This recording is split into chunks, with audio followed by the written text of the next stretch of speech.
Hello દોસ્તો, તો આજે ફરી એકવાર AIB 19ની તૈયારી માટે Minerva mill versus union of India 1980નો લેન્ડમાર્ક જજમેન્ટ લઈને આપની વચ્ચે છું. ત્યારે 31 જુલાઈ 1980ના રોજ આ કેસનો જજમેન્ટ આવ્યો હતો, જેમાં 5 જજોની બેન્ચ દ્વારા નિર્ણય આપવામાં આવ્યો હતો અને મુખ્ય ન્યાયાધીશ હતા YV ચંદ્રચૂડ.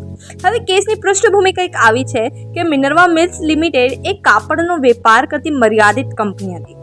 ત્યારે 20 ઓગસ્ટ 1970ના રોજ કેન્દ્ર સરકારે ઇન્ડસ્ટ્રીયલ ડેવલપમેન્ટ રેગ્યુલેશન એક્ટ 1951 હેઠળ મિનર્વા મિલ્સ લિમિટેડની બાબતોની સંપૂર્ણ તપાસ કરવા માટે એક સમિતિની નિમણૂક કરી, કારણ કે તેનો અભિપ્રાય એવો હતો કે ત્યાં ઉત્પાદનના જથ્થામાં નોંધપાત્ર ઘટાડો થવાની શક્યતા હતી. ત્યારે સિક ટેક્સટાઇલ અન્ડરટેકિંગ એટલે કે નેશનલાઇઝેશન એક્ટ 1974ની જોગવાઈની મિનર્વા મિલ્સના રાષ્ટ્રીયકરણ કરવામાં આવ્યું અને સંપૂર્ણ કબજો સરકાર દ્વારા લેવામાં આવ્યો.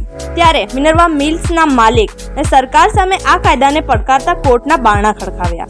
ત્યારે આ મુદ્દો ચાલતો હતો અને એ જ સમય દરમિયાન ઇન્દિરા ગાંધી સરકારે 42મો બંધારણીય સુધારો કર્યો અને આ 42મા બંધારણીય સુધારામાં 1976માં બંધારણમાં અનુચ્છેદ 368માં પેટા કલમ 4 અને 5ને જોડવામાં આવી, જેમાં પાર્લામેન્ટને અનલિમિટેડ પાવર આપવામાં આવી અને તેના ઉપર કોઈ જ્યુડિશિયલ રિવ્યુ આપી શકાય નહીં તેવું પણ જણાવવામાં આવ્યું.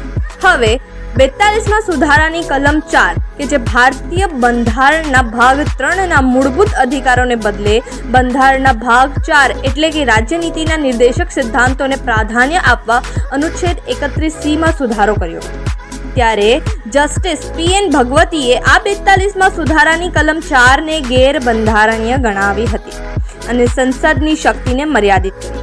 હવે આમાં ચુકાદો શું આવે છે તો સંસદે અનુચ્છેદ 368 હેઠળ બંધારણને રદ કરવાનો અથવા તેની મૂળભૂત અને આવશ્યક વિશેષતાઓને નષ્ટ કરવાનો અધિકાર પ્રાપ્ત કરવા માટે તેની સુધારણા શક્તિનો વિસ્તાર કરી શકતી નથી તેવું ચુકાદો આપવામાં આવ્યો. અને સાથે કેશવાનંદ ભારતી પછી આ એક મહત્વનો મુખ્ય ચુકાદો બની ગયો અને ફરીવાર સુપ્રીમ કોર્ટે જણાવ્યું કે બંધારણ જ સર્વોપરી છે, બંધારણના મૂળભૂત ઢાંચાને બદલી શકાશે નહીં અને સંસદ ક્યારે પણ બંધારણની ઉપર નથી, બંધારણ સર્વોપરી છે અને જ્યુડિશિયલ રિવ્યુ એ પણ બેઝિક સ્ટ્રક્ચરનો જ એક ભાગ છે.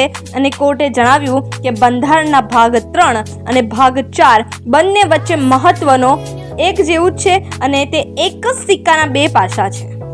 આઈ હોપ કે તમને આ માહિતી ગમી હશે. Thank you.